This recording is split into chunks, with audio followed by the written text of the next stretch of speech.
Well, when I first started my business, I had no money for advertising, no money for publicity.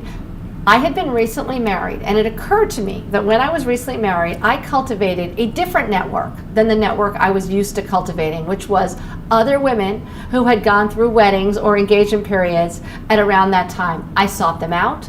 I read magazines that I had never read before, and I certainly haven't read since. I did everything I could to network and find out, well, who's the best band, or which florist do I want to use, or whatever it might be. And I so strongly believe, particularly in the power of women as the best networkers and communicators in the world. So when I started my business, I thought, well, I've got to model it after the way I was when I was getting married. And I need to seek out pregnant women, even if they're just sort of a friend of a friend, and hope that if I make a really great product, in this case, maternity clothing, that my friends will tell friends, and then they'll tell their friends, and as that old TV commercial would go, and so on and so on and so on. And that did work, but I did go a step further than that. I also thought to myself, and I think this can apply in any business, it just might be different players, but it's really always about thinking about the network that can help you. Another thing I did was I thought, well, people are always trying to dress celebrities. Every designer wants to dress a celebrity. This is sort of a no-brainer today.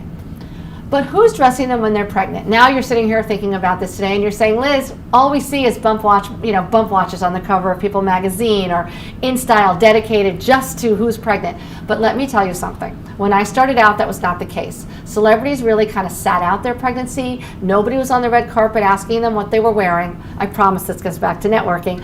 So I thought to myself, if I need to be dressing celebrities, people will care about what they're wearing. So did I know celebrities? Of course I didn't.